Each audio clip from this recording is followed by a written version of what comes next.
I guess the lowest point in the relationship. Was it a love story? At least for some time, maybe it was. Well, we have to be careful with this. I mentioned before, I think. But anyway, it's the same viewer who's seeing this has not seen the other one movie and the little episode I refer. And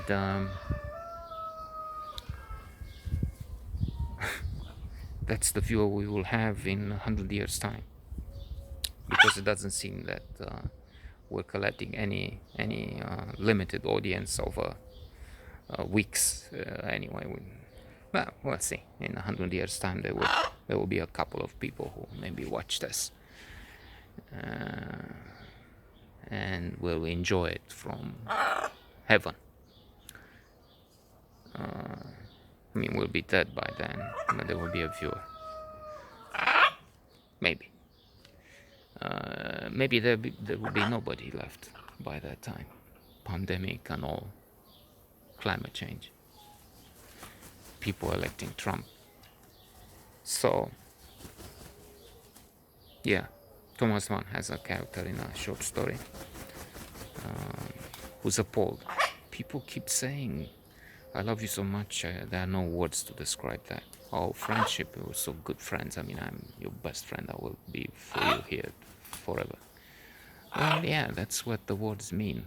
But when you look in real life, you see that people don't really love each other. They just, when it's tested, relationship or friendship or love, it's gone just like that. I mean, friends are not there when you need them.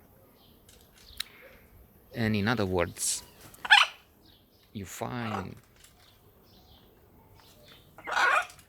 bonds that are described by these words only in art and literature. That was the point made by Thomas Mann, or his character in that short story.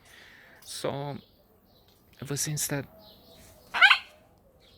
time in adolescence, I think, have been 17, 18, 20, I don't know, I've read this. I was thinking, well, maybe we have to be careful with these words. So love, I don't know, maybe. And when I say for some time, I already dilute or contradict the very notion. I mean, I say maybe it was love for some time, but if it was love, it was not for some time, it's forever. So if it was limited, it was not love. That might be the point. Anyway,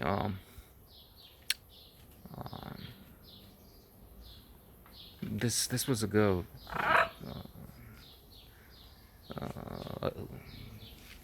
brave, noble, generous, kind, delicate, innocent, at least to begin with. At one point, I recall that when I mentioned yesterday in the previous episode, let's say that we went all together to the Black Sea. And I remember as we were sleeping on a mattress somewhere, or down, or one bed, we would try and make love even if circumstances were not favorable, to say the least. In absolute silence and with a minimum of movement and gestures. It was strange, but anyway, she got pregnant at one point, and I was beginning to say we couldn't do something else about it, and then I realized that we could. I mean, we could marry and we could have the child. And now that I'm mature, I was again going to say I'm getting older, but I'm not getting old. I'm getting younger, keeping fit. I lost 10 kilos over the pandemic, if I count the exaggerated point I reached before it, and then the minimum, like this morning there were 82.8 kilos, but then that's the minimum for a day, because it's right after jumping the cord and without water. Immediately after weighing a slow point, there's a kilo which is of water, which is pushing it to 83, 84. So, well, anyway, yeah, I'm getting more conservative in some of the views, and that this thing with abortion, yes, the woman has the freedom has to have the freedom to choose what she does, and there's situations, many situations, where the baby will be born in terrible conditions and is looking at a grim life, probably. But it's getting more controversial. I used to have no patience, no time, no thought for the other side. Now I'm thinking, even if with this attitude I have towards children, I mean, I'm not. Later in the evening, there will be many brats around here, and not just around here, America. And it's a problem of their parents. Jordan Peterson has this trendy, appreciated thinker of the day, has this rule in the 12 rules for life or something, wherein he says you have to have your child by the age of 4 be appreciated, loved by others, or something like that. Make him, educate him in such a way so that he's, because otherwise it's a problem. He will be a spoiled child, that always demanding, imposing, a monster, kicking others, and not liked, and not a plague upon your houses.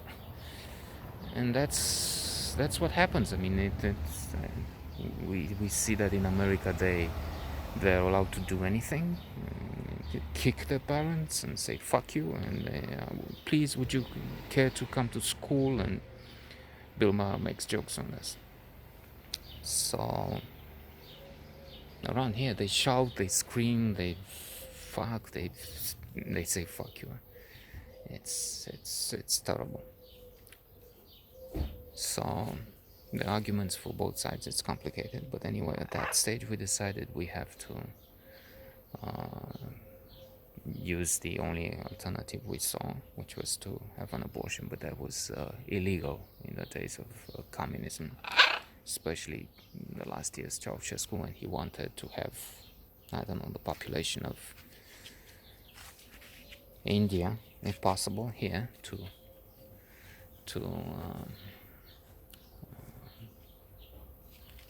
be a dictator, not just over 20 million, 21, 23, how many we were then, I don't know exactly. But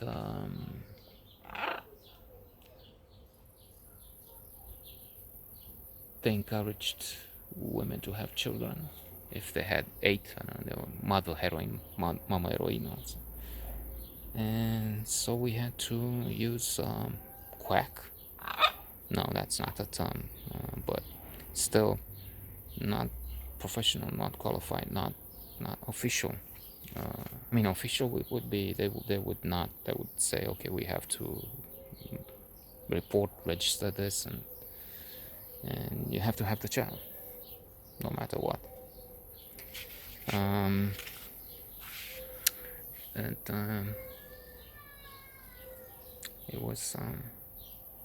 it was very bad, so bad that I'm thinking to leave it for tomorrow. My vino joy, and end this with her. She had this word we started using from her, this quote, my vino joy. You come back on Thursday, something like that. I mean, just was. We should ask her, but if she remembers. But I think it was or go on, or stop saying nonsense, or leave us alone, or give me a break, something like that. But they might have had more implications, more like what Donnie Brasco says in the movie when he's talking with his FBI colleagues. Forget about it. Mafiosi, Goodfellas use this for everything. Forget about it. He has a wonderful Cadillac. Oh, forget it. It's so good, but it can also be forget about it. You just forget about it. So my Vinoy maybe was a forget about it.